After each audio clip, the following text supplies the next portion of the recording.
business now, and the Bank of Ghana has announced a new set of directives to guide the operations of Forex Bureau in the country. Now, the move is part of measures to enforce compliance of Forex Bureau regulations. The central bank argues that it will deal with any individual found engaging unlicensed operators. Any Forex Bureau that fails to comply would also be sanctioned, face suspension and revocation of license. The directives are as follows. All purchases and sales of Forex must be captured electronically and receipts issued accordingly by licensed Forex Bureaus.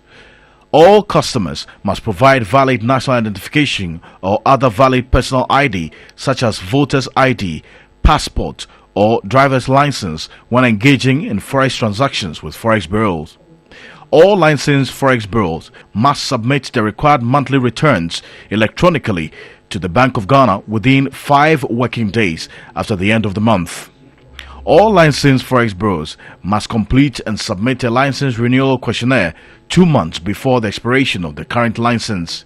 The questionnaire must be submitted together with the following attachments: copy of tax clearance certificate, a copy of insurance certificate, extract of audited accounts, bank statements, proof of filing of annual returns at the Registrar General's Department.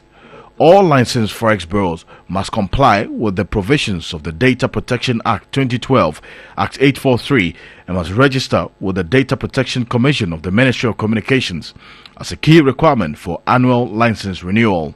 The Bank of Ghana, in the circular issued and signed by its secretary, said that any person found transacting business with an unlicensed Forex Bureau or illegal Forex dealer shall be dealt with in accordance with the laws of Ghana. Failure to comply with this notice shall attract penalties, including pecuniary sanctions, suspension and revocation of license in accordance with the Forex Exchange Act 2006, Act 723. And in a related development, economists with Data Bank, Courage Marty, has lauded the central bank for its directive requiring Forex Bureau operators to demand a valid national identification of customers before engaging in any Forex transaction. A source at the central bank said the regulations are not new and that the regulator is only enforcing existing regulations. With Data Bank, Courage Marty says the directive by the central bank is long overdue, as the Ghanaian forex market had been too liberal. By getting your ID, by ensuring that the reporting framework is followed, we can know the volume of foreign currency that you trade on a daily, weekly, monthly basis. And then we know who is trading what. Then we can also know which sectors of the economy are buying what. And then we also determine whether the pricing that you are given is in line with the expected, trend or path of the foreign exchange. He said the forex market holds such systemic risk to the economy and requires significant regulation.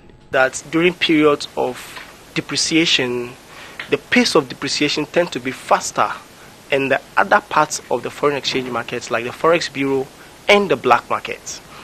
So you want a situation where there will be no significant divergence between the benchmark interbank exchange rates and what pertains on the parallel market. The directive also requires all licensed Forex Bureau to submit monthly returns electronically to the Bank of Ghana within 5 days after the end of each month. This reporting framework gives full information to the regulator. Without this reporting, then there's likely to be significant levels of asymmetric information. And where there is information asymmetry, the players on the market have more information about market trends than the regulator. Then they are able to bypass the regulatory framework. And this is what you want to avoid.